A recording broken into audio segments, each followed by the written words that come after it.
Praise Lord. परमेश्वराचा पुन्हा एकदा या ठिकाणामध्ये धन्यवाद आणि सर्वांचे या ठिकाणामध्ये येशू ख्रिस्ताच्या मध्ये स्वागत. सगळ्यांना प्रेज लॉर्ड.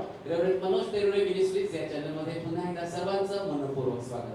जर अजून तरी कोणी या चॅनलला जर लाईक केलं नसेल, सबस्क्राईब केलं नसेल, तर आपण या चॅनलला लाईक करूया, सबस्क्राईब करूया. त्या ठिकाणामध्ये एक बेलचं आयकॉन आहे, एक बेलचं चिन्ह त्या ठिकाणामध्ये आहे. ते बेलचं चिन्ह आपण प्रेस करूया, जेणेकरून ज्यावेळेस वचनाचे नवीन व्हिडिओ तयार होतील ते आशीर्वाद घेऊन आणि तुम्हाला संकटातून बाहेर काढण्यासाठी तुमच्यासाठी लगेच त्या ठिकाणामध्ये उपलब्ध होतील. Praise Lord.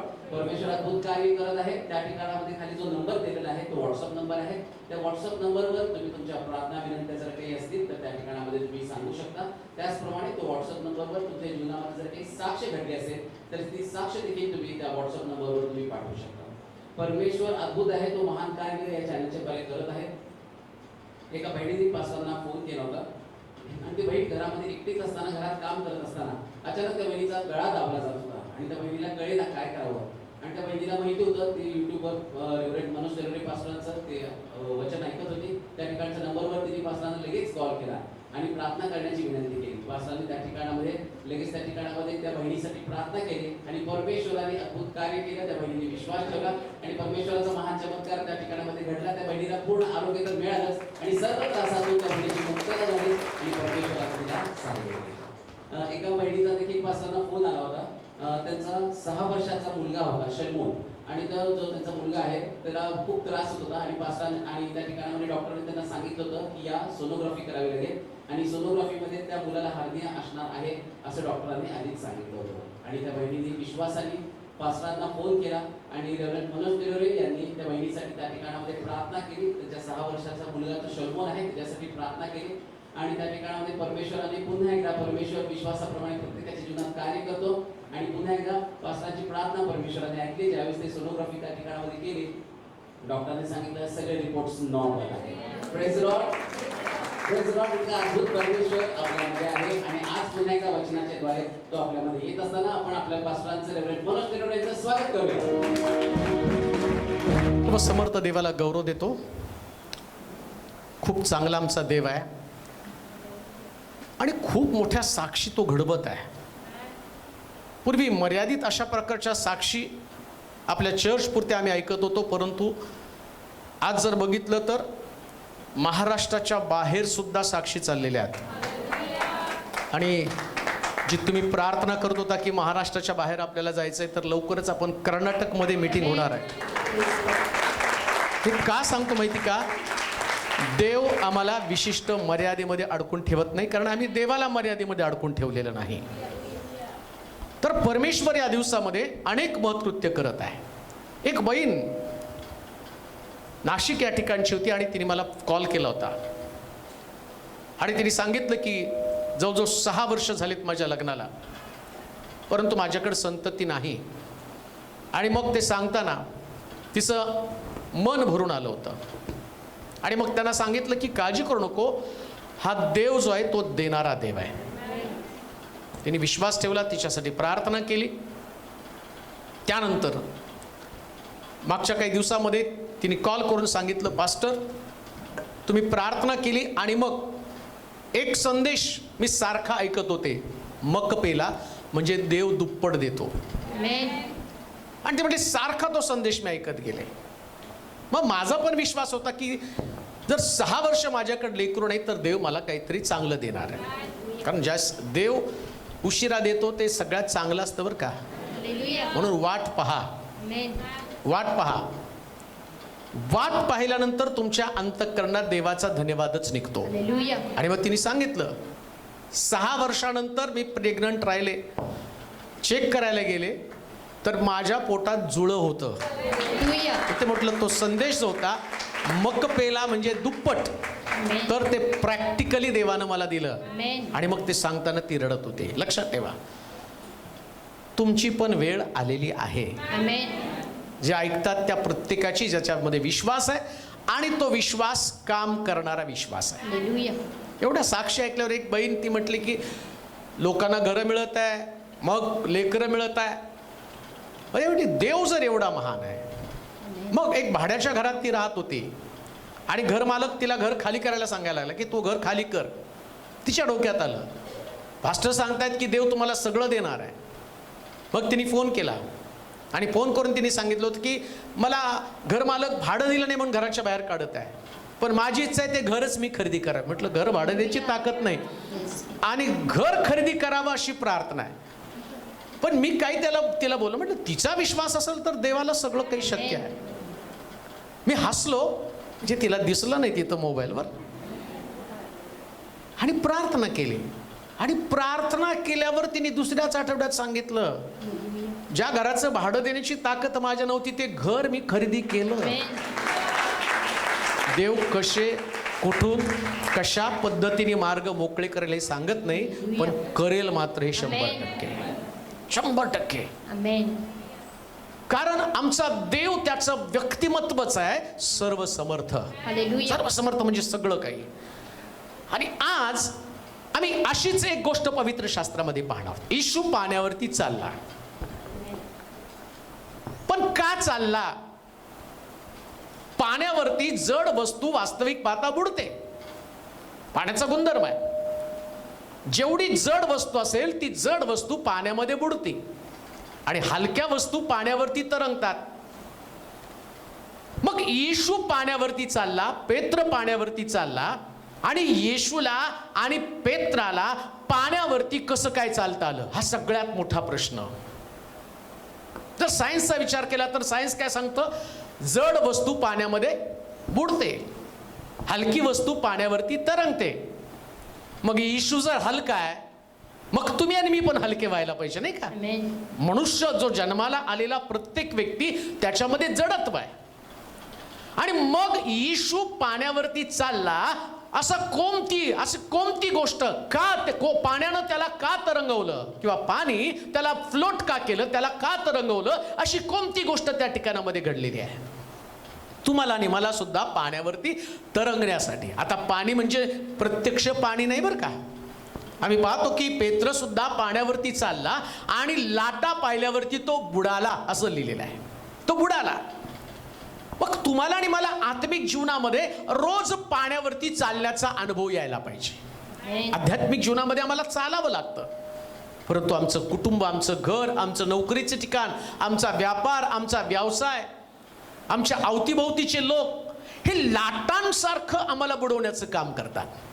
मग पुष्कळ लोक सांगतात नाही का, मुलासाठी खूप केलं, मुलानं मला बुडवलं आणि निघून गेला, आता बायको लेकर घेऊन. एका आंटीनी मला सांगितलं, फोन करून सांगितलं होतं, त्यांनी पाळक साहेब मुलाचं लग्न लावून दिलं, 30 लाख रुपयाचं त्याला घर बांधून दिलं, आणि मी चहाचं कॅन्टीन टाकलं होतं त्या चहाच्या कॅन्टीनमध्ये, आणि पैसे जमून आणि माझ्या मुलासाठी एकदम सुंदर घर बांधून दिलं.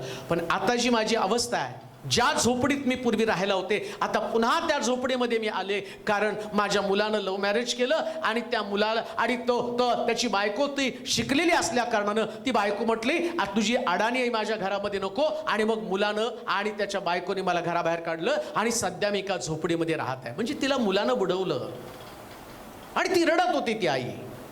म्हटलं पुन्हा मी ते कॅन्टीन चालू केलं आणि ते कॅन्टीन चालू करून चहाची टपरी. आता माझं वय 70 वर्ष आहे. आता 70 वर्षामध्ये मला कष्ट करण्याची वेळ आलेली आहे.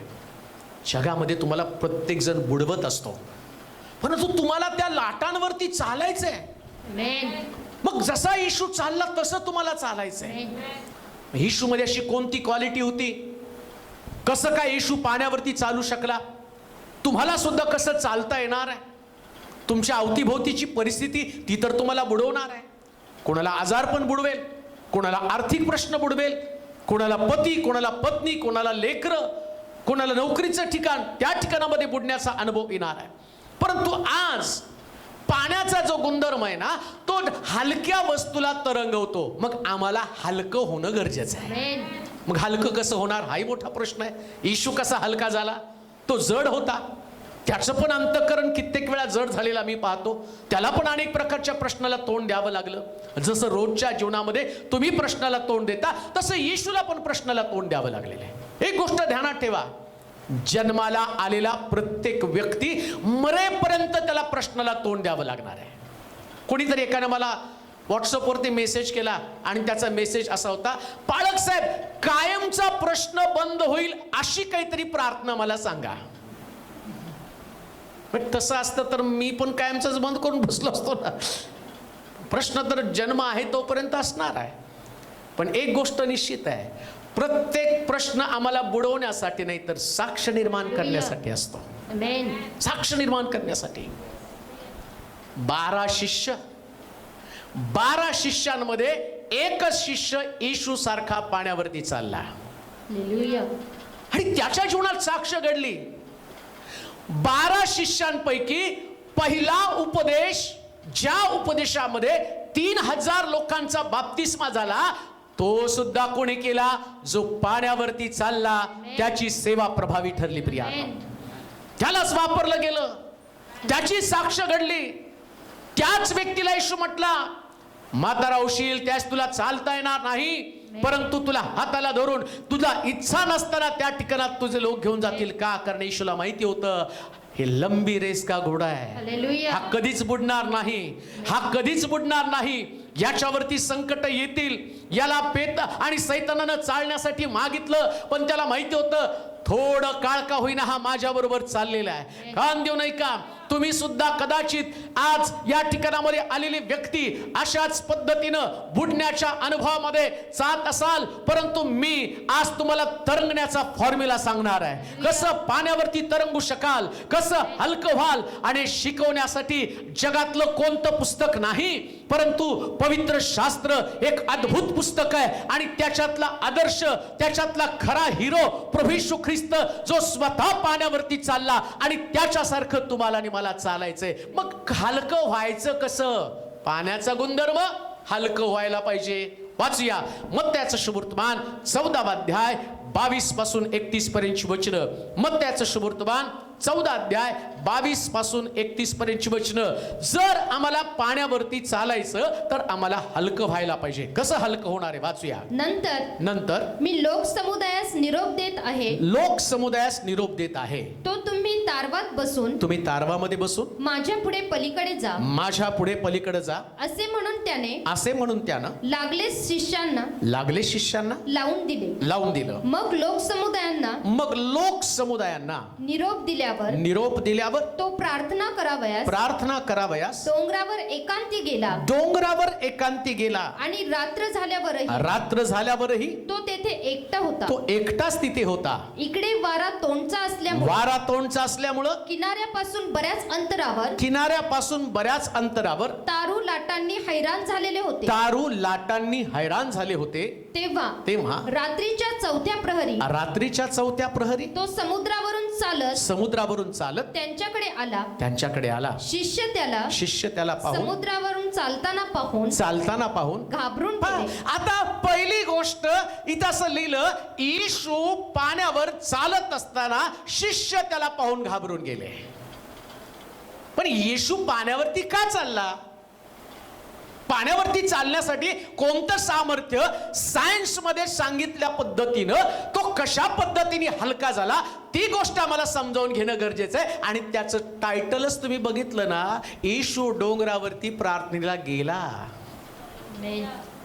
लक्षात घ्या, जर तुम्हाला पाण्यावरती तरंगायचंय, जर तुम्हाला लाटांमध्ये मिसळून न जाता तुम्ही साक्षमय जीवन जगावं असं तुम्हाला वाटतं, तर त्याच्यासाठी तरंगण्याच्या अनुभवाकडे जाण्याच्या अगोदर तुम्हाला हलकं होण्यासाठी प्रार्थनेच्या खोलीमध्ये जावं लागतं.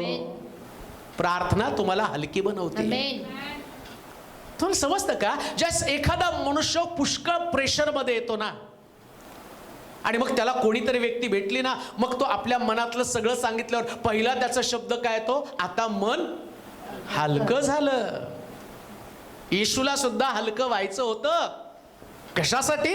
त्याला माहिती होतं की ज्या वेळेस तो समुद्रावरती आणि त्याचे शिष्य गेलेले असणार आहेत ना, समुद्रामध्ये वादळ येणार आहे. कारण त्याला सगळं माहिती असतं. जसं आम्ही पाहतो, पेत्राला म्हटला, त्याने विचारलं कैसरला कर देणं योग्य आहे का? त्यास येशू म्हटला, पेत्राला जा, गळ टाक, त्या गळामध्ये एक मासा सापडेल, त्या माशाच्या पोटामध्ये 2 नाणे असतील, एक काढून कैसरला दे, एक दानकोशामध्ये टाक. म्हणजे येशूला मासा पण माहिती होता आणि पोटातली नाणी पण माहिती होती. मग येशूला हे पण माहिती होतं लागलं आता शिष्य नावेमध्ये आहेत, नावेमध्ये गेल्यावर वादळ येणार आहे, या वादळाला मला धमकवायचंय आणि त्यांना प्रॅक्टिकल डेमो द्यायचा आहे. तो डेमो काय, मी पाण्यावरती चालतो आणि तुम्हाला सुद्धा या भूत आणि भविष्यामध्ये मी गेल्यानंतर अनेक लोकांसमोर पाण्यावरती चालण्याचा अनुभव काय तो तुम्हाला लोकांना शेअर करायचा आहे. लक्षात घ्या, येशूनं पाण्यावरती चालण्याच्या अनुभवाच्या अगोदर बायबल सांगतं तो डोंगरावरती गेला आणि आपल्या बापा संगती बोलला, कारण त्याला ठाऊक आहे जडत्व घेऊन पाण्यावरती मी तरंगू शकत नाही. परंतु येशू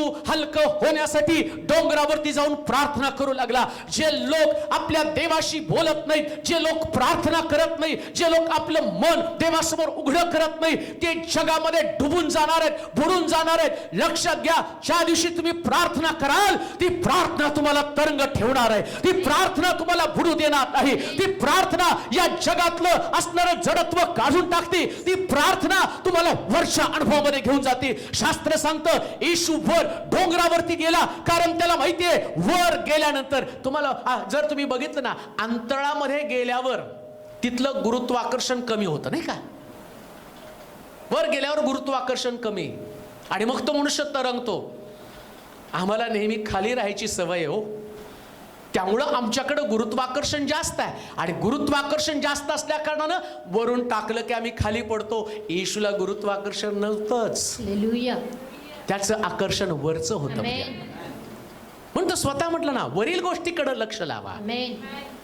का बुडता तुम्ही, कारण तुमचं लक्ष जगामध्ये आहे, तुमचं लक्ष कुटुंबात आहे, तुमचं लक्ष परिवाराकडे लागलेलं आहे, तुमचं लक्ष पैशाकडे लागलं, तुमचं लक्ष संपत्तीकडे ज्ञानाकडे लागलेलं आहे. लक्ष जगाकडे लागलं तर जग हे डुबवणारं जग आहे. बायबल सांगतं जग पण पाण्यासारखं आहे, समुद्रासारखं आहे, या समुद्रामध्ये मनुष्य डुबून जाणार आहे. जगामध्ये चांगलं काही नाही, जगात सगळं दुःखच आहे, फसवणूक आहे, कोणी कुणाला साथ देणार नाही, प्रत्येक जण एकमेकाचा घात करणारं जग आहे. ते तुमचं घात, तुमचा नाश, तुम्हाला उद्ध्वस्त करण्यासाठी जग आहे. वाचवणारा फक्त देव आहे. आमेन. येशूनं ते शिष्यांना सांगितलं, त्यांनी कधी विचार केला नाही, ते घाबरले असं लिहिलं, कारण त्यांना माहित नाही की तो चालणारा कोण आहे. लक्षात घ्या, तो चालणारा कोण आहे. पण चालता येशू पाण्यावर चालत असताना त्यांनी हे नाही पाहिलं की तो डोंगरावरती जाऊन प्रार्थना. आता लक्षात घ्या, येशू पाण्यावर चालला, पेत्र पण पाण्यावर चालला आणि चालल्यावर तो का बुडाला? तो कुठे डोंगरावर प्रार्थनेला गेला होता? तो कुठे डोंगरावर प्रार्थनेला गेला होता? येशू डोंगरावरून प्रार्थना करून खाली आला. पेत्र येशूला म्हटला तू असशील तर मला बोलव. येशू म्हटलं ये. मग येशू पाण्यावर चालत होता, पण पेत्र थोडस चालला. लक्षात घ्या, जे लोक सतत वरच्या अनुभवामध्ये असतात ते लोक आयुष्यात कधीच बुडत नाही.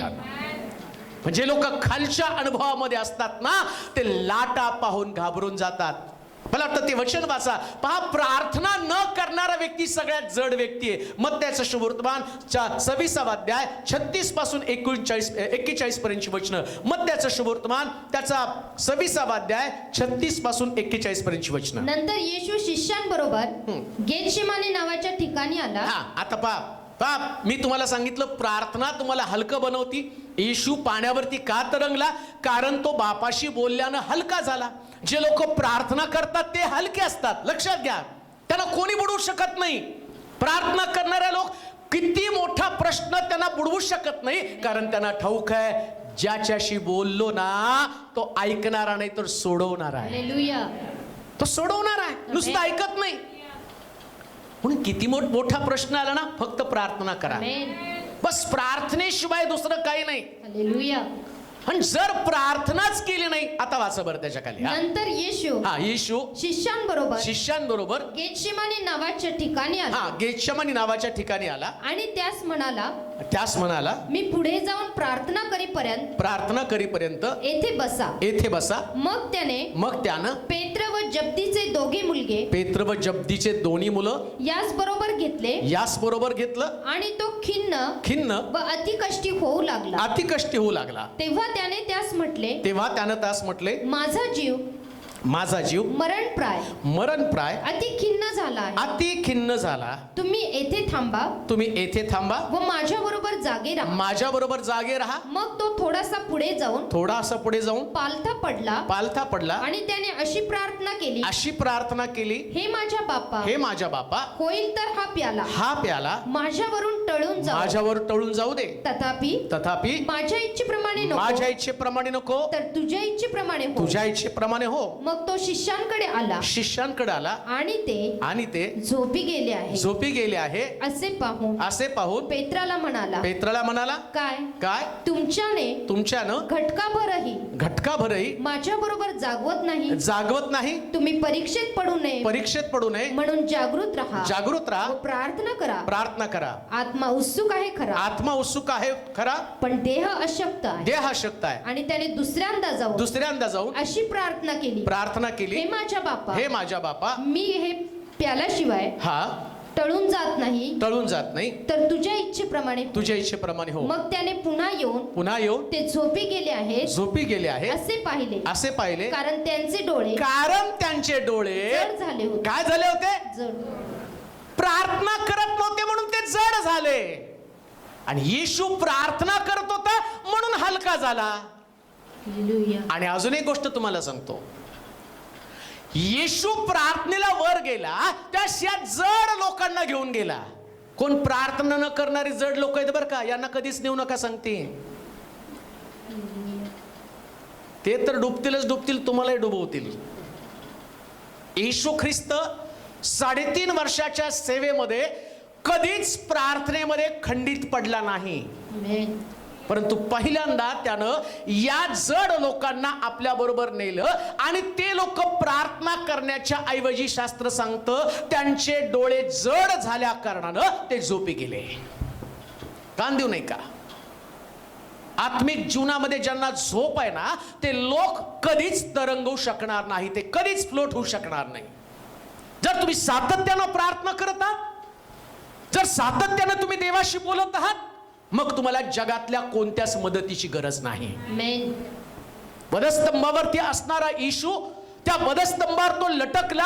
वधस्तंभावरती 6 तास पर्यंत त्या ठिकाणात मी पाहतो त्याच्या हातात पायामध्ये खिळे ठोकलेले असताना सुद्धा तो जड झाल्या कारणानं खाली आणि त्या खिळ्यातनं निसटायला पाहिजे, पण तरी सुद्धा त्या खिळ्यातनं तो निसटला नाही.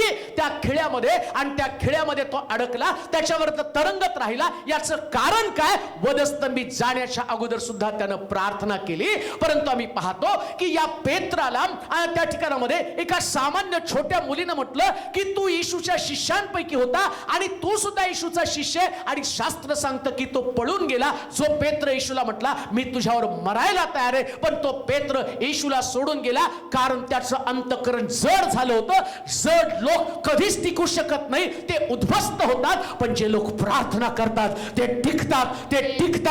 टिकतात. म्हणून लक्षात घ्या, कोणत्याही परिस्थितीमध्ये प्रार्थनामय जीवन जगत असताना तुम्हाला घाबरण्याचं कारण नाही. किती लाटा येऊ द्या, किती मोठं वादळ येऊ द्या, या वादळामध्ये पाण्याचा गुणधर्म तो फक्त तुम्हाला तरंगत ठेवणार, कारण ते तुम्हाला नष्ट करणार नाही. जर तुम्ही प्रार्थना करणारे प्रार्थनेचे योग्य आहात, तर तुमच्यासाठी आनंदाची बातमी हीच की तुमची प्रार्थना तुम्हाला आणि बुडवणार नाही, तर तुमची प्रार्थना तुम्हाला तरंगवणार आहे. तुमची प्रार्थना तुम्हाला तरंगवणार आहे. जगामध्ये असा कोणता आजार नाही ज्या आजार तुम्हाला बुडवून टाकणार आहे. हो, लक्षात घ्या, तुमची प्रार्थना त्या आजारामध्ये तुम्हाला तरंगवणार आहे. आणि तुम्हाला आजार मृत्यू देणार नाही, तर तुमची प्रार्थना त्या आजारावरती विजय मिळवून दाखवून देईल. येशू पाण्यावरती चालला, तुम्ही आजारावरती चालत आहात. जगामध्ये असा कोणता आर्थिक प्रश्न नाही ज्या प्रश्नामध्ये तुम्ही बुडून जाल. तुमच्यामध्ये गळ्यामध्ये फाशी घेण्याची तुम्हाला वेळ येईल, तुम्हाला रेल्वे खाली पडण्याची वेळ येणार नाही, कारण असा प्रश्न प्रार्थना करणाऱ्या व्यक्तीसमोर येऊ शकत नाही. जर तो प्रार्थना करतो तर तो प्रश्न एक दिवशी नष्ट झाल्याशिवाय राहणार नाही, कारण प्रार्थनेमध्ये ती ताकद आहे. म्हणून येशू डोंगरावरती प्रार्थनेसाठी गेला आणि खाली आला, त्यास तो पाड्यावरती चालत होता. वर जा, देवाच्या जवळ जा. जगात राहू नका. जगात राहिलं तर जग तुम्हाला ओढणार आहे. 10व्या मजल्यावरून जर मी उडी मारली ना, मी चुराडा होऊन जाणार आहे. का तर मी जड आहे. अंतराळात किती पण उड्या मारा, चंद्रावरती उड्या किती मारल्या तरी पडतच नाही ना, कारण चंद्र वर आहे. जे लोक वरच्या अनुभवामध्ये असतात ना, जगामध्ये कधीच ते नष्ट होत नाही, त्यांना इजा सुद्धा होत नाही. हालेलुया. अजून एक गोष्ट तुम्हाला सांगतो. सिंह हत्ती खायला त्याला आवडतो, मुंग्या खात नाही. खातो का? का बघितले कुठं सिंह मुंग्यांची शिकार करायला गेलेला? कारण मुंगी हलकी आहे, बरोबर आहे की नाही? हलकी आहे, तर मग ते हलकं काय खायचं? दानियल सिंहाच्या गुहेमध्ये होता. सिंह का खाऊ शकला नाही? कारण त्यांनी प्रार्थना करून हलका झाला होता. हालेलुया. हलकी वस्तू नाही तो खाऊ शकत. आध्यात्मिक जीवनामध्ये प्रार्थना करणारे खूप जड लोक आहेत, आत्मिक जीवनामध्ये बघितलं. पण जगाच्या दृष्टिकोनातनं ते खूप हलके आहेत. म्हणजे जग त्यांना ग्रहण करू शकत नाही, त्यांच्यावरती घाला घालू शकत नाही, कारण त्यांनी प्रार्थनेनं स्वतःला हलकं केलं. आणि सगळ्यात महत्वाची गोष्ट, प्रार्थना करणारे लोक, नीट ऐका बरं का, प्रार्थना करणारे लोक जग त्यांना कधी स्वीकारू शकत नाही. ते तरंगतच ठेवतं, स्वीकारत नाही. ही जड वस्तू, हे जड आहे म्हणून लगेच त्याला खाली टाकल्यावर हे स्वीकारतं. पण एखादा कागद जर टाकलं तर ते स्वीकारत नाही खालचं, कारण ते हलकं आहे. जर तुम्ही प्रार्थना करत आहात ना, जग पण तुम्हाला स्वीकारणार नाही आणि तुम्ही पण जगाला स्वीकारणार नाही. का? कारण तुम्ही वरच्या अनुभवाचे लोक आहात. काय येशू पाण्यावरती चालला? कारण तो प्रार्थना करण्यासाठी डोंगरावरती गेलेला आहे. आज पुष्कळ लोक एवढे दुःखात गढून गेलेले आहेत, एवढे डुबून गेलेले आहेत, आजारपणामध्ये एवढे डुबून गेलेले आहेत. त्यांना तरंगण्याचा अनुभव पाहिजे. त्यांना वाटतं याच्यापासून अलिप्त व्हावं, बुडून जाऊ नये. एकच गोष्ट मी तुम्हाला सांगतो, प्रार्थना करा. ज्या दिवशी तुम्ही प्रार्थना कराल, तुमचा व्यक्तिगत अनुभव असेल, प्रभूनं तुम्हाला तरंगवलेला आहे. सगळ्या प्रश्नातनं त्यानं तुम्हाला सोडवलेला आहे. जड व्यक्ती, जड वस्तू पाण्याखाली डुबली जाते. अजून एक गोष्ट आम्ही पाहूया, जो प्रार्थना करतो ना आणि तो प्रार्थना करत नाही, तो व्यक्ती जड होतो, तो बुडतो. प्रार्थना न करणारा व्यक्ती डुबून जातो, कारण तो जड झाला. येशूचे शिष्य जड झाले म्हणून ते डुबले. पेत्र का डुबला? कारण तिथं लिहिलं की तो प्रार्थना करण्यासाठी येशू बरोबर गेला, परंतु त्याचे डोळे झोपेने जड झाले होते.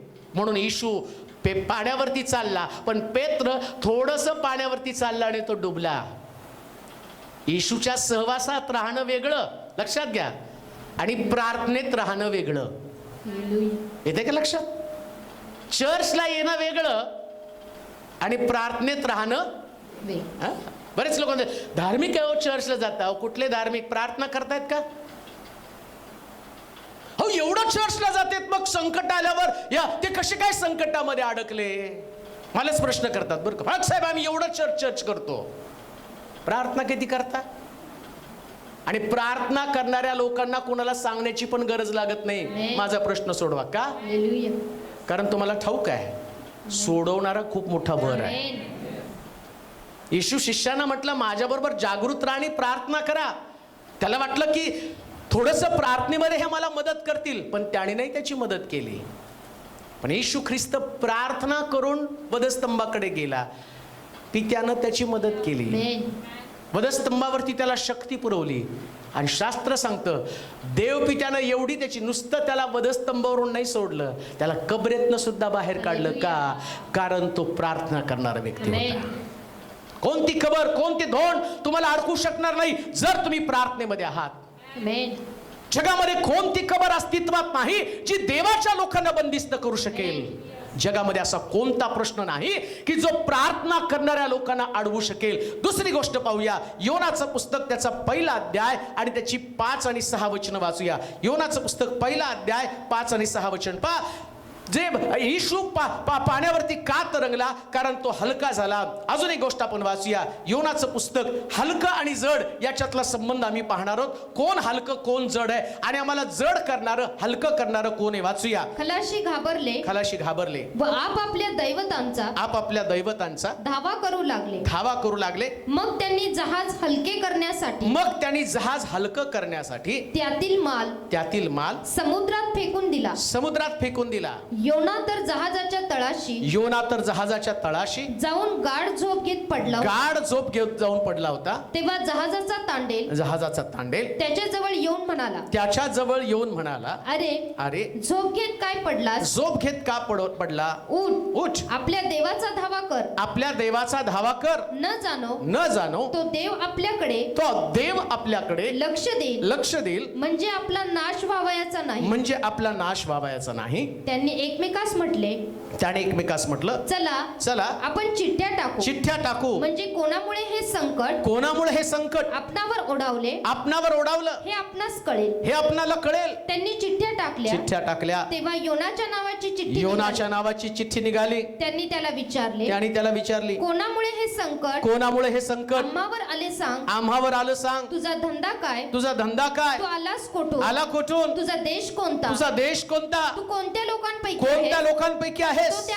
तो त्यास म्हणाला, मी इब्री आहे. ज्या स्वर्गीच्या देवानं समुद्र व कोरडी भूमी निर्माण केली त्या परमेश्वराचा मी उपासक आहे. तेव्हा त्या माणसास अत्यंत भीती वाटली. ते त्याला म्हणाले, तू हे काय केलं? तो परमेश्वरासमोरून पळून चाललेला आहेस. त्यास कळले कारण त्याने त्यास तसे सांगितलं होतं. ते त्याला विचारू लागले की समुद्रात आमच्यासाठी शांत व्हावा म्हणून आम्ही तुझं काय करावं?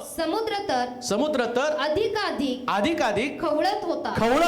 तो त्यास म्हणाला, मला उचलून समुद्रात फेकून द्या. म्हणजे तुमच्यासाठी समुद्र शांत होईल. कारण माझ्यामुळं हे मोठं वादळ किंवा जहाज बुडण्याचं कारण काय? या जहाजामध्ये एकच जड वस्तू आहे. पुन्हा तुम्हाला सांगतो, पाण्याचा गुणधर्म काय? जड वस्तूला बुडवणं. आता यांचं जहाज डुबायला लागल्यावर ऐका बरं का, मंडळी, चर्च, परिवार, व्यापार, नोकरी या सगळ्याच्या ठिकाणी उपयोगी पडणारी एक वस्तू. बरेच लोक म्हणतात आमचा व्यापार बुडायला लागला. काही लोक म्हणतात आमच्या मंडळीमध्ये प्रॉब्लेम आले. काही लोक म्हणतात आमचं कुटुंब बुडायला लागलेलं आहे. परंतु ते बुडण्याचं कारण किंवा ते कशामुळे ही समस्या निर्माण झाली हे लक्षात घेणं फार गरजेचं आहे. शास्त्र जर कळालं ना तर जीवनामध्ये तुम्ही कधीच अपयशी होणार नाही. चर्च सक्सेसफुल होणार, परिवार सक्सेसफुल होणार, व्यक्ती सक्सेसफुल होणार, यशस्वी होणार आहे. योना आम्ही पाहतो की देवाची आज्ञा त्यानं मोडली आणि जगामध्ये सगळ्यात जास्त भयानक गोष्ट किंवा लोकांना बुडवणारी गोष्ट कोणती असेल तर देवाची आज्ञा मोडणं. सगळ्यात जड कोणती गोष्ट माहिती का? देवाची आज्ञा मोडणं. अनुवादाच्या पुस्तकामध्ये असं लिहिलंय, जर याच सांगितलेल्या सगळ्या आज्ञा तू पाळशील तर आशीर्वाद तुझ्या मागे. आज सगळी आमची धडपड कशासाठी आहे? आशीर्वादासाठी तर आहे ना. कुणाला घर पाहिजे, कुणाला लग्न व्हायला पाहिजे, कुणाला नोकरी लागली पाहिजे, नोकरी लागली तर पगार वाढला पाहिजे, पगार वाढला तर प्रमोशन मिळलं पाहिजे, प्रमोशन मिळलं तर 4 व्हीलर.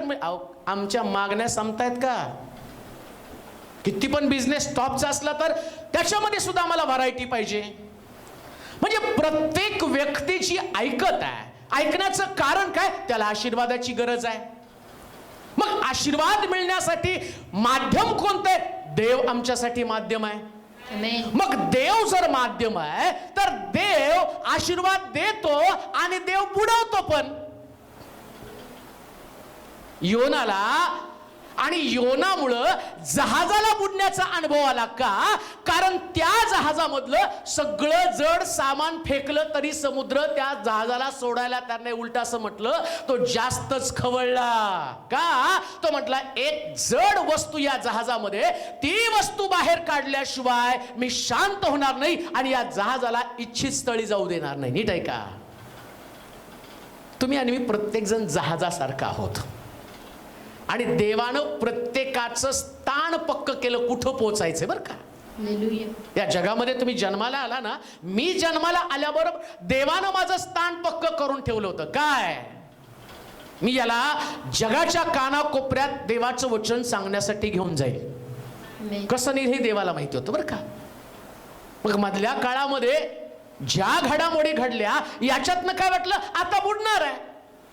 पण देवाचं पक्कड नियंत्रण होतं सगळ्या गोष्टीवरती. Amen. आज आम्ही ते गाणं पण ऐकलं ना, नवीन गाणं काय होतं त्याच्यामध्ये, भवर के बीच. हा भवर के बीच में. काय बरोबर गाणं बघा, गाणं आलं आणि तसाच मेसेज आला नाही का. हालेलुया. कसं देवाचं प्लॅनिंग, कशी देवाची योजना असते. आता या भवर के बीच में हा योना सापडला. मग कारण काय, तो जड झाला होता. कशामुळे जड झाला होता आणि सिद्ध झाला तो जड झाला होता. येशू पाण्यावरती चालला, पेत्र पाण्यावरती चालला, आता जहाज पण पाण्यावरती चालतं, पण त्याला बुडवण्यासाठी योना कारणीभूत ठरला. आणि योना जड झाल्यामुळे जहाज बुडायला लागलं. कारण सगळ्या जड वस्तू खाली टाकून दिल्या, पण तरी सुद्धा जहाज बुडायचं थांबायला तयार नाही. मग त्याने विचारलं, अरे तू कोण आहेस. देव तो तुम्हाला प्रत्येकाला हाच प्रश्न आज विचारते बरं, तुम्ही कोण आहे. आमचं उत्तर, जिवंत देवाचे उपासक. आणि जिवंत देवाचे उपासक तळघरामध्ये जाऊन झोपलेत. जिवंत देवाचे उपासक, देवाची आज्ञा होती निनवेला जाऊन शुभवर्तमान सांग, निनवेमध्ये जाऊन प्रसार कर, त्या लोकांचा बचाव व्हावा, त्यांचा नाश करण्याच्या अगोदर त्यांना एक पश्चातापाची संधी द्यावी, ही देवाची इच्छा आहे. हालेलुया. हा देव इतका चांगला आहे ना. कोणतंही संकट तुमच्यावर येण्याच्या अगोदर, नीट ऐका, आजचा मेसेज तुमच्या भावी संकटासाठी तुम्हाला आता तयार करत आहे. Amen. असा संदेश घेऊ नका बरं का. आज जर वचन स्वीकारलं, त्याच्याप्रमाणे तुमच्यामध्ये बदल जर केला, तर तुमचं जहाज डुबणार नाही. Amen. असं लिहिलंय तिथं. योना म्हणतो, हे जहाज, त्याने विचारलं, त्याला प्रश्न केला, आता काय केल्यानं हे वादळ शांत होईल. त्यानं उत्तर दिलं, ही जड वस्तू बाहेर टाका. कोणती जड वस्तू, कोणती जड वस्तू. देवाची आज्ञा मोडणारा व्यक्ती हा जड वस्तू सारखा आहे. देवाची आज्ञा मोडणारे लोक कधीच टिकू शकत नाही प्रियानो. कोणत्या आज्ञेला साधं समजू नका. परमेश्वराची प्रत्येक आज्ञा तुम्हाला हलकं बनवत असते. प्रत्येक आज्ञा, देवाची प्रत्येक आज्ञा ज्यास तुम्ही पाळता त्यास ते तुमच्यातलं जडत्व काढून टाकते. Amen.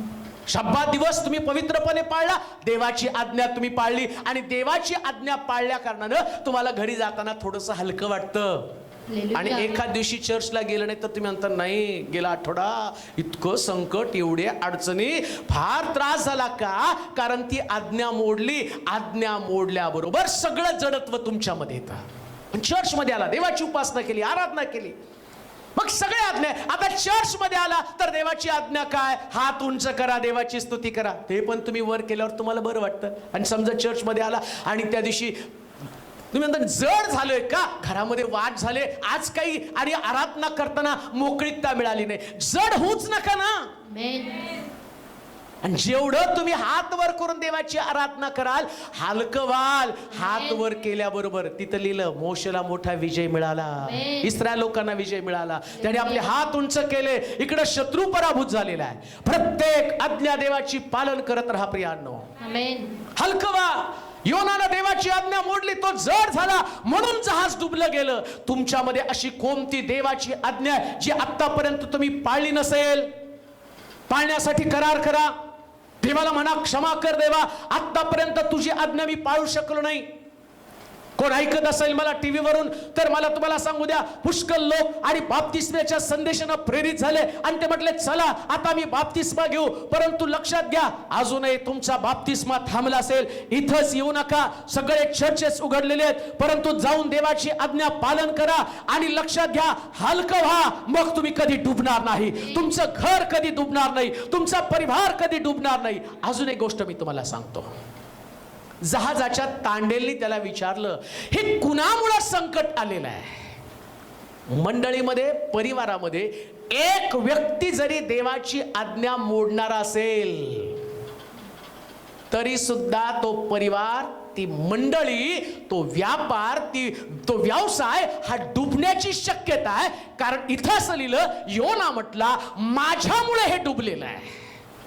म्हणून मंडळीतल्या प्रत्येक व्यक्तीनं देवाच्या आज्ञेचं पालन करणं गरजेचं आहे. Amen. अन्यथा तुमच्यामुळं मंडळी डुबण्याची शक्यता आहे. जर तुम्ही देवाच्या आज्ञेचं पालन करणारे लोक आहात, ही मंडळी जर वाढत आहे, याची सेवा वाढत आहे, मग क्रेडिट पण तुम्हाला जातं का? कारण तुम्ही देवाच्या आज्ञेचं पालन करणारे लोक आहात. देवाच्या आज्ञेचं पालन करणाऱ्या लोकांची हानी नुकसान कधीच होत नाही. देव त्यांना उचलून धरतो. म्हणून म्हटलं, नाशाच्या खाचेतनं, दलदलीच्या चिखलातनं त्यानं मला वर काढलं. पेत्राला येशू म्हटलं ये. त्यानं येशूच्या आज्ञेचं पालन केलं आणि तो चालू लागला आणि चालल्यावर तो बुडू लागला. परंतु येशूने त्याला बुडू दिलं नाही, कारण येशू ये म्हटल्यावर तो चालत राहिला. लक्षात घ्या, प्रत्येक आज्ञा तुम्हाला सांगितली जात असताना त्या आज्ञेवर जर तुम्ही चालत राहिला, प्रभू तुम्हाला बुडू देणार नाही. तो तुम्हाला बुडण्याचा अनुभव देणार नाही. लक्षात घ्या, कोणीतरी तुम्हाला वर काढण्यासाठी, म्हणजे तुम्हाला हलकं करण्यासाठी मदतीचा हात देतो आणि तुम्हाला हलकं करण्याची ताकद फक्त देवामध्ये आहे. या जगात दुसरे कोणाकडे नाहीये. म्हणून प्रत्येक आज्ञेचं पालन करा. आता काय झालं माहिती का? हा योना त्या जहाजामध्ये असल्या कारणानं याला बाहेर टाकून दिलं. आणि बाहेर टाकल्याबरोबर आता त्याला खाणारा मोठा मासा होता. मग तो मासा पण साध्या साध्या गोष्टी खात नाही, त्यालाही जड पाहिजे. जड झाल्याचं कारण लक्षात घ्या, जो जड होतो ना, हा सैतान पण करजणाऱ्या सिंहासारखा कोणाला खावं कोणाला, हा पण माशासारखा शोधत असतो. चर्चमध्ये कोण झोपते प्रार्थनेच्या वेळेस? तो म्हणतो हे बरोबर आपलाच माणूस, हे माझं भक्ष्य आहे. रात्रीच्या प्रार्थनेला, होल नाईट प्रार्थनेला एकत्र जमल्यावर कोण प्रार्थनेत असतं आणि कोण घोरताना त्यांना अलाराम देतं किंवा घोरताना कोण त्यांना मदत करतं, त्याच्याकडे पण सैतानाचं लक्ष असतं. पेत्राला, याकोबाला, योहानाला येशू डोंगरावरती घेऊन गेला. प्रश्न असा पडतो, पेत्राचीच निवड का केली? तो म्हणला कोंबडा अरवण्यापूर्वी 3दा तुम्हाला नाकारशील. हे पण झोपले होते ना, हे पण दोघ जण झोपले होते, याकोब आणि योहान. मग पेत्रालाच का बरं टॉर्चर केलं सैतानानं? त्याचं कारण आहे, हाच लय आवेशानं बोलत होता, मैं तेरे साथ मरने के लिए तयार. हे गपचूप बसले होते. त्यांना माहिती असं काहीतरी बोलायला गेलो तर नसतं लचांडा आमच्याकडे येईल, हे त्यांना पूर्ण खात्री. ते म्हणून हे गपचूप बसले. आणि इकडं हा पेत्र, हे का तुम्हाला सांगतो माहिती का? तुमचं बोलणं आणि तुमची कृती याचं जसं देवाचं लक्ष तसं सैतानाचं पण लक्ष आहे. जितके सेवेमध्ये तुम्ही धावपळ करता, प्रार्थनेमध्ये कमी पडाल ना, तर तो बाकीच्या लोकांना सोडेल. पण सेवेमध्ये जर तुम्ही धावपळ करत आहात, प्रार्थनेमध्ये कमी पडत आहात, मग तुम्ही, आणि त्याचं लक्ष तुमच्याकडेच असणार आहे. आणि जसं तो येशू पेत्राला म्हणाला, सैतानानं मला तुला पाखडण्यासाठी मागून घेतलं, पण मी तुझ्यासाठी मध्यस्थी करेल आणि तू स्थिर झाल्यावर तुझ्या भावांना स्थिर कर. कोणते भाऊ? याकोब आणि योहान. मला तो म्हटला, हे तुम्ही तिघं माझ्या बरोबर येता, पण तुमच्या तिघांपैकी जास्त लक्ष तुझ्याकडे आणि तुझ्यानंतर या दोघांकडे लक्ष आहे, पण मी मध्यस्थी करेल, तू स्थिर होशील. याचा अर्थ तू बुडशील, त्यास मी तुला हात देऊन वर काढेल. जसं त्या पाण्यामध्ये बुडत असताना आणि त्या बुडताना मी तुला बाहेर काढलं, तसं सैतान तुझी परीक्षा घेईल, त्यावेळेस पण तुला हात देऊन मी बाहेर काढेल. कारण एक मला माहितीये, ज्यास तू स्थिर होशील, तू तुझ्या भावांना पण स्थिर करशील. एक गोष्ट ध्यानात ठेवा, ज्या दिवशी तुम्ही देवाच्या आज्ञेचं पालन करता, त्यास परमेश्वर तुम्हाला बुडू देत नाही. योना आणि त्या समुद्रामध्ये आणि जहाज बुडण्याचं कारण याला बुडवणारा योना होता. तुम्ही सुद्धा सांभाळा, जर देवाची आज्ञा मोडणाऱ्यांपैकी तुम्ही कोणी असाल, तुमचा परिवार तुमच्यामुळे बुडणार आहे, तुमची मंडळी तुमच्यामुळे बुडणार आहे, तुमचं घर तुमच्यामुळे बुडणार आहे. परंतु आम्ही पाहतो या योनाला त्याने त्या समुद्रामध्ये टाकून दिलं आणि माशाने त्याला पकडलं आणि त्याला पोटामध्ये ठेवलं. पण देवाने त्याला चान्स दिला हलकं होण्याचा. हालेलुया. आणि माशाला पण चान्स दिला हलकं होण्याचा. ठीक आहे ना? कधी कधी काही जड खाल्ल्यावर मळमळतं. रात्री जर तुम्ही हेवी जेवला, ऍसिडिटी वाढते आणि मळमळतं, नाही का? काय म्हणतो, रात्रभर झोप नाही हो. आणि तिकडं गेलो बेसिनमध्ये, उलट्या करण्याचा प्रयत्न केला तरी सुद्धा उलट्या झाल्या नाही. आणि मग एकदा उलटी झाली, बरं वाटलं, आता जरा डोकं बिकत. एवढं जड अन्न त्या माशानं खाल्लं. 3 दिवस त्या माशाला सुद्धा अस्वस्थ, ऍसिडिटी त्याची वाढली, कारण एवढं जड खाल्लं हा योना. आणि सगळ्यात जड वस्तू कोणती माहिती का? देवाच्या आज्ञा मोडणारे हे लोक कुणालाच पचत नाही. कोण खाईल त्यांना पचत नाही, कुठल्याच घरामध्ये पचत नाही. देवाच्या आज्ञा मोडणारे लोक कुठल्याही कुटुंबात टाका, उद्ध्वस्तच करतील, कुठल्याही परिवारामध्ये टाका. पण देवाची आज्ञा पालन करणारे लोक कुटुंबाला वर आणणारे लोक. देवाच्या आज्ञेचे पालन करणं इतकं महत्वाचं आहे. हालेलुया.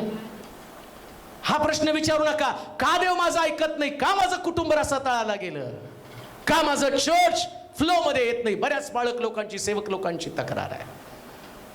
आमच्या चर्चमध्ये, आमच्या मंडळीमध्ये असंख्य प्रकारचे प्रश्न आहेत. मंडळी आणि म्हणावं तसं रिझल्ट आम्हाला देत नाही. बरेच सेवक लोक मला ते प्रश्न विचारत आहेत. त्याचं उत्तर मी पवित्र शास्त्रात तुम्हाला सांगतो. धैर्यानं देवाचं वचन सांगा. देवाची आज्ञा पालन केल्याशिवाय कोणतंही चर्च तरंगू शकत नाही, कोणताही परिवार पुढे जाऊ शकत नाही, वर येऊ शकत नाही. लक्षात घ्या, देवाची आज्ञा पालन करणं म्हणजेच तुम्ही वर येणार. आता अजून त्याचा पुरावा मी तुम्हाला देतो. इकडं देवानं योनाला हलकं होण्याची 3 दिवस संधी दिली. आता योना शुद्धीवरती आला. त्याला कळलं हलकं व्हायला पाहिजे, तर त्याच्यासाठी मला प्रार्थना करणं गरजेचं आहे. आणि 3 दिवस 3 रात्र तो माशाच्या पोटामध्ये राहिला आणि प्रार्थना केली. अजून एक गोष्ट तुम्हाला सांगू का? सगळं खाल्ल्यावर पचतं. केस खान कागद खा, उलटी झाली, कारण ती हलक्या त्या पचत नाही. आतमध्ये गडबड होतं, सारखं वाटतं कुठं तरी काहीतरी. नेमकं ते झालं. माशाला वाटतं, खाताना वाटलं चांगलं आहे, पण आतमध्ये केस होता. हा कागदाचा गोळा होता. आतमध्ये गेल्यावर यानं प्रार्थना केल्यावर त्याचं रूपांतर झालं, हलका झाला. आणि बायबल सांगतं मग माशानं हलकी वस्तू, तो कदाचित त्यानं आतमध्ये प्रार्थना केली, देवा तुझ्या विरुद्ध मी चुकलेलो आहे, निनवेमध्ये जाण्याच्या ऐवजी तार्शिशला आलेलो आहे. आणि मग त्यानं तार्शिश, निनवेचं नाव काढल्याबरोबर हलकी वस्तू पुन्हा निनवेमध्ये आली. देवाची आज्ञा पालन केलं आणि तो हलका झाला आणि समुद्रातनं बाहेर आला. समुद्रानं हलकी वस्तू पुन्हा बाहेर टाकून दिली, नाही उडला तो. किती सुंदर आहे बायबल. ते अभ्यास करताना मी म्हटलं काय शास्त्र आहे, कुठून कसं देव घेऊन जातो, कसं बुडायचं, कसं बाहेर काढायचं. सायन्स आणि बायबल कसं सुंदर मिक्स झालं. आता हलकी वस्तू आत कशी राहणार आहे, बाहेरच आली पाहिजे. अजून एक गोष्ट मला सांगतो, माणूस मरतो म्हणजे अगोदर त्याच्या पाण्यात उडी मारल्याबरोबर गायब, आणि 3 दिवसांनी फुगून वर. मग एकदम कस काय हलका झाला हा? आणि त्याला जर बाहेर काढलं तर बऱ्याच वेळा त्या ठिकाणामध्ये आम्ही पाहतो की त्याला उचलण्यासाठी सुद्धा लोकांना जमत, तो एवढा जड आहे, मग वर कस काय आला? त्याचं कारण आहे. आणि बायबलमध्ये दिलं बरं का ते कारण. कसं कारण आहे पहा. हा जिवंत योना आतमध्ये गेल्यावर माशाच्या पोटात गेला. आता पश्चाताप म्हणजे मरण आहे, बरोबर आहे की नाही? जुनं जीवन, मरण म्हणजे जुनं जीवन पाण्याखाली. म्हणून जितक्यांनी ख्रिस्त येशूमध्ये बाप्तिस्मा घेतला तितक्यांनी त्याच्या मरणात बाप्तिस्मा गेला. आता 3 दिवस हा पश्चाताप करतो माशाच्या पोटामध्ये. हा म्हणजे जुना योना मेला, आता फुगून वर आला आणि माशानं त्याला बाहेर टाकलं पश्चातापानंतर. किती सुंदर आहे. ज्या दिवशी तुम्ही आज्ञा मोडता तुम्ही जड बनता, पण ज्या दिवशी तुम्ही आज्ञा पालन करण्याचं ठरवता त्या दिवशी कितीही जड असला तरी आपोआप बाहेर येता. का? कारण पाण्याचा गुणधर्म आहे, तो मेलेल्या व्यक्तीला पाण्यात ठेवत नाही, 3 दिवसानंतर त्याला पण बाहेर काढतं. योनाला पण 3 दिवसानं बाहेर काढलं. म्हणून जे लोक देवाच्या आज्ञेचं पालन करत नाही ते लोक सुद्धा जड आहे. जड बनू नका. तर परमेश्वरासमोर परमेश्वराची आज्ञा पालन करत असताना आणि प्रार्थनेच्या द्वारे आम्ही पाहतो की या ठिकाणामध्ये परमेश्वरानं त्यांच्यासाठी महान गोष्टी केलेल्या आहेत. त्यानंतर आणखीन एक गोष्ट पाहणार आहोत. जड कशानं होतं? एक दोनच गोष्टी आम्हाला पाहता येईल. मत्त्याचं शुभवर्तमान त्याचा 3रा अध्याय 1 पासून 4 पर्यंतची वचनं. मत्त्याचं शुभवर्तमान त्याचा 3रा अध्याय 23वा अध्याय 1 पासून 4 पर्यंतची वचनं. हा. तेव्हा येशू लोकसमुदायास व आपल्या शिष्यास म्हणाला, शास्त्री व परुषी हे मोशेच्या आसनावर बसले आहेत. नीट ऐका बरं का, फार महत्वाची गोष्ट ही पण. हा, म्हणून ते जे काही तुम्हाला सांगतील ते सर्व आचरित व पाळीत जा, परंतु त्यांच्या कृतीप्रमाणे करू नका, कारण ते सांगतात पण तसे आचरण करीत नाही. आता तुम्ही म्हणाल याचा पुढे जड अशी ओझी बांधून ते लोकांच्या खांद्यावर देतात, परंतु ती काढण्यास ते स्वतः बोट सुद्धा लावायचे नाहीत. आता तिसरी गोष्ट, 12 येशूचे शिष्य नावेमध्ये बसून पलीकडे निघालेले आहेत. जे मी तुम्हाला सांगतो ते प्रॅक्टिकल, जे तुमच्या आत्मिक जीवनासाठी फार महत्वाचं आहे. पुष्कळ वेळा आम्ही आत्मिक जीवनामध्ये चालताना, आता तुम्ही लोक सगळे जे चालताना तुम्हाला कदाचित वाटतं की नाही मास्टर खूप, मला बरेच लोक नाही तुमच्या रोज फोन आला की पहिला डायलॉग लोकांचं, नाही तुमची प्रार्थना देव ऐकतो. म्हणजे त्यांच्या दृष्टिकोनात बरेच, तुम्ही देवाचे दूत आहात. अरे कसला दूत आहे? ही देवाची कृपा आहे.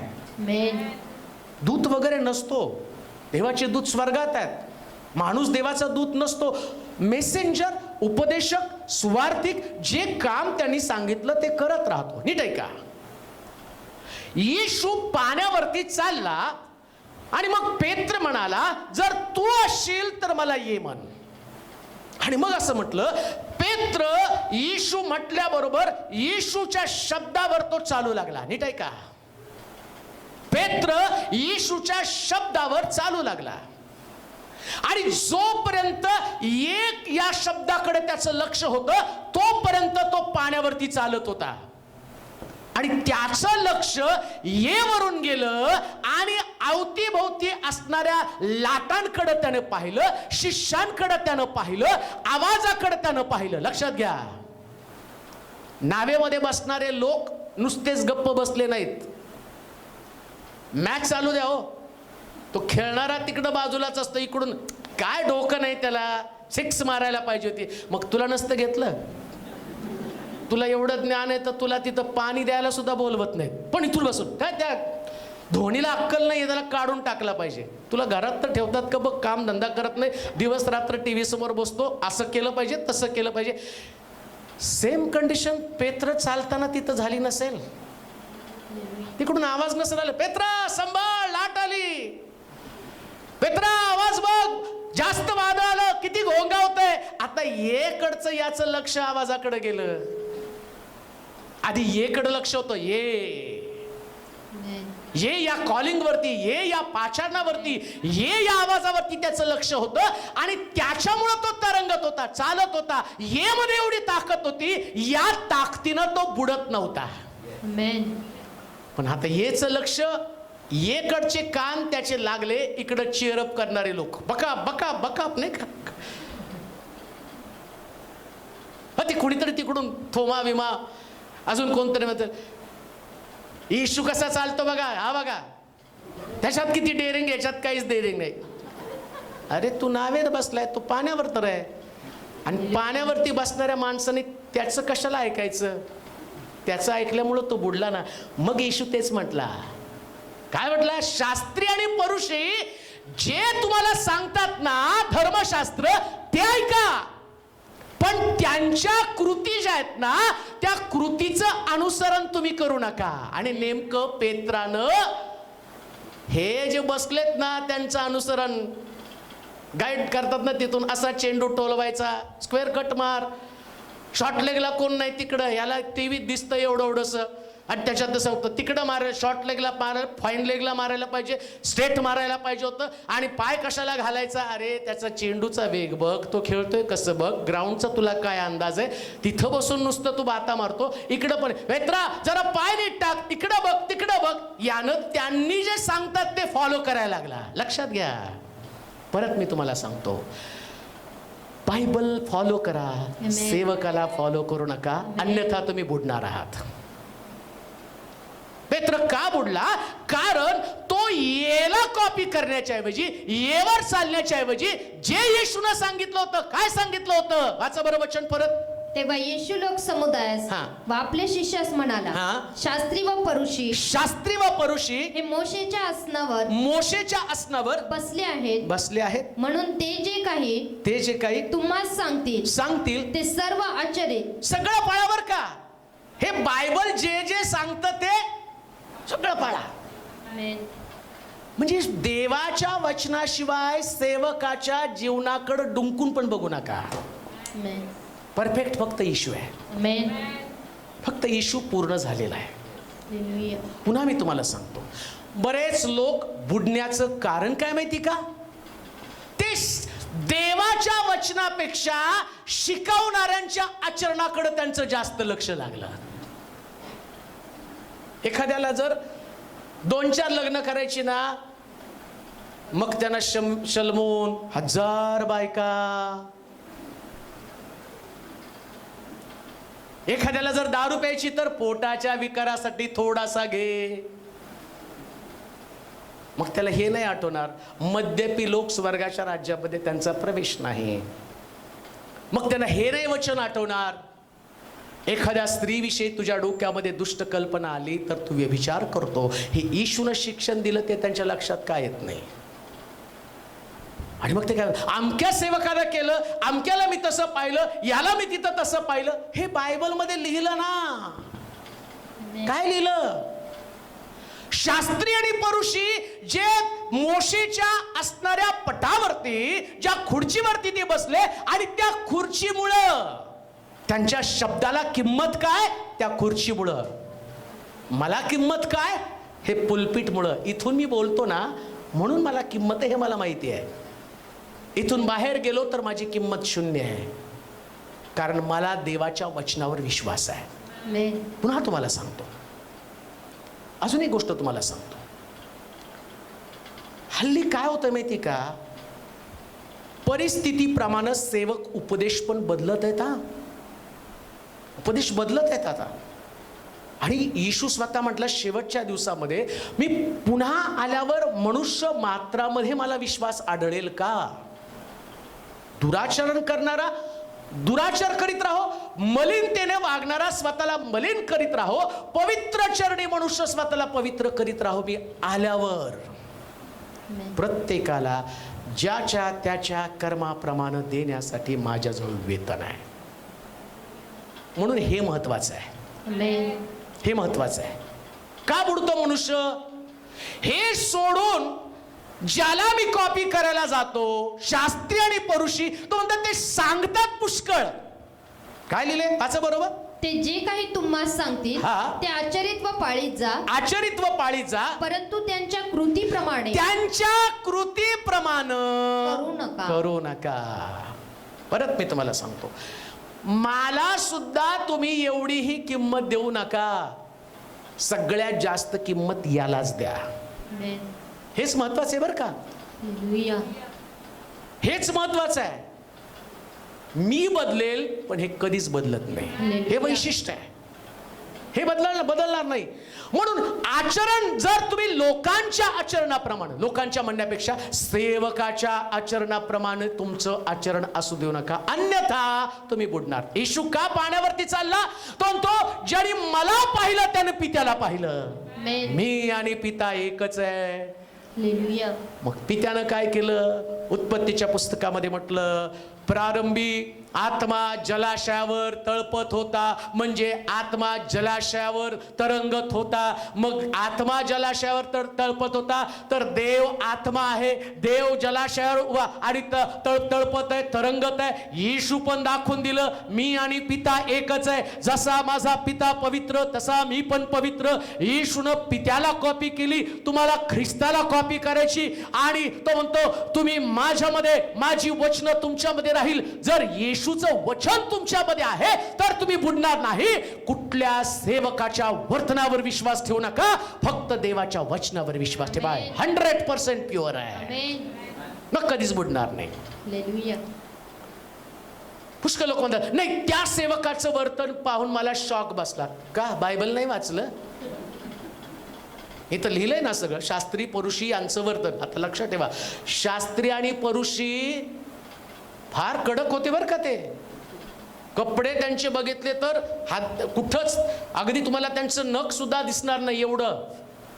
आम्ही तर एक प्रेज द लॉर्ड करायला एकमेकाच्या हातामध्ये हात देत होते लांबूनच. मंदिरात स्त्रियांना प्रवेश पण नव्हता त्या काळामध्ये, स्त्रियांना चर्चमध्ये प्रवेश नव्हता. शुद्धता, पवित्रता, बाहेरून आल्यावर हात धुणं, जेवायला सुद्धा वाटी आतून बाहेरून सगळी घासणं, एवढी पवित्रता त्यांच्यामध्ये होती. तरी येशू काय म्हणतो माहिती का? त्यांच्या वर्तनासारखं तुमचं वर्तन असू देऊ नका. त्यांच्या वर्तनासारखं तुमचं वर्तन असू, म्हणजे वर्तनाला तितकं महत्व आहे. का मनुष्य बुडतो, का एखादा व्यक्ती खाली जातो? आता आत्मिक जीवनासंबंधाने मी बोलत आहे. काही लोकांचं आत्मिक जीवन पडतं कारण ते कॉपी करतात. त्यांनी केलं मी केलं, मग त्याने केलं मी केलं म्हणून पत्त्याच्या बंगल्यासारखे तुम्ही मी करत बसू नका, सगळे पडू नका. येशू सारखंच, आमेन, वचनाप्रमाणेच, देवाच्या वचनानुसारच जीवन जगायचं. आणि जे शास्त्रात सांगितलं, लक्ष, काही घडामोडी पवित्र शास्त्रामध्ये दिल्यात ना, ते कशासाठी दिल्यात? तुम्ही कराव्यात म्हणून नाही. त्याचा दंड त्यांनी कसा भोगला त्याच्यासाठी तुम्हाला उदाहरण आहे. ते करण्यासाठी नाहीये तुम्हाला. बरेच वेळ हे नाही दिलं, सेम टू सेम. माझ्या बाबतीत यहुदानी फाशी घेऊन मेला, तू सेम टू सेम तुझ्यासारखंच आहे. मला देवाच्या वचनामध्ये एवढं सुद्धा त्या ठिकाणामध्ये. आता एकच वाचू का? एकच लास्ट. बरं जाऊ द्या, तेवढं ते वचन वाचा, एंड करू, कारण अजून एक आहे पण त्याला वेळ जाईल. हा तेच वाचा वचन परत. हा, तेव्हा येशू लोक समुदायास व आपल्या शिष्यास म्हणाला, शास्त्री व परुषी हे मोशेच्या आसनावर बसले आहेत, आसनावर बसले आहेत, म्हणून ते जे काही तुम्हास सांगतील ते सर्व आचरित्व पाळत जा. परंतु त्यांच्या कृतीप्रमाणे करू नका, कारण ते सांगतात पण तसे आचरण करीत नाही. जड अशी ओझी बांधून ते लोकांच्या खांद्यावर देतात. अजून एक गोष्ट मी तुम्हाला सांगतो, तो शास्त्री आणि परुषी जे तुम्हाला शिकवतील, जे वचनात आहे ते. कशामध्ये आहे? पण तो काय म्हटलं माहिती का? शास्त्री आणि परुषी वचनातलं तर सांगतात आणि बाहेरचं पण जास्तीचं सांगतात आणि लोकांना जड करतात. का मनुष्य तरंगू शकत नाही? शास्त्रातलं सांगायचं सोडून दुसरंच काहीतरी सांगत बसायचं, इकडचं तिकडचं तत्व काढायचं, ते लोकांच्या खांद्यावरती द्यायचं आणि ते खांद्यावरती घातल्यावर लोक जड होऊन जातात. मग कसे काय तरंगणार आहेत? देवाचं आभार माना, आपल्याकडं 100% प्युअर येतं नाही, त्याच्यानं तुम्ही तरंगत आहात. त्याच्यानं तुम्ही तरंगत आहात. पुष्कळ लोक सांगतात की तुम्ही प्युअर सांगता. प्युअर सांगतो म्हणूनच देव वर आणि वर घेऊन जात आहे. भेसळ करून नाही चालत हो. मला वाटतं तसं बायबल नाही, बायबल प्रमाणे मला वाटलं पाहिजे, कारण हा देवाचा शब्द आहे, देवाचं मत आहे आणि देवाच्या मतानुसार मला चाललं पाहिजे. ज्या दिवशी तुम्ही असं कराल, येशू पाण्यावर का चालला? कारण तो पित्याला अनुसरण करणारा होता, पित्यासारखं त्याचं जीवन होतं. शास्त्री परुषी जे सांगतात ते आचरण करा, पण त्यांच्या कृतीसारखं वागू नका, असं परमेश्वर आम्हाला बोलत आहे. प्रभू तुम्हाला त्याच्या वचनामध्ये असंच चालण्यासाठी कृपा पुरवा. आपले डोळे बंद करू, आपल्या जागेवरती उभं राहूया, नतमस्तक होऊया, आपल्या माना आपण लावूया, आपल्या माना झुकवूया, देवासमोर नम्र होऊया. देवासमोर नम्र होऊया. देवाचं वचन आमच्याकडे आलेलं आहे. येशू पाण्यावरती का चालला?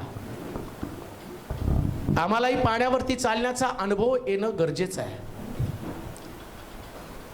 हे सर्व समर्थ देवा, आम्ही तुझी स्तुती करतो, तुझ्या पवित्र नामाला धन्यवाद देतो. तुझ्या वचनाच्या द्वारे पुन्हा एकदा तू आम्हाला जागा केला.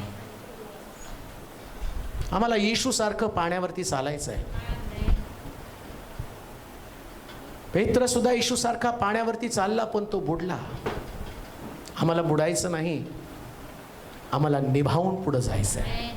आणि जी वचनं आज तुझ्या लोकांनी ऐकली, त्या वचनाच्या द्वारे प्रत्येक व्यक्तीची भेट घे प्रभूजी. त्यांना स्थिर कर, खंबीर कर प्रभू. आणि येणाऱ्या दिवसामध्ये त्यांच्या साक्ष असू दे. प्रभूनं आम्हाला चालवलं, प्रभूनं आम्हाला अद्भुत रीतीनं मार्गदर्शन केलं. त्या देवानं आम्हाला बुडण्यापासून वाचवलं.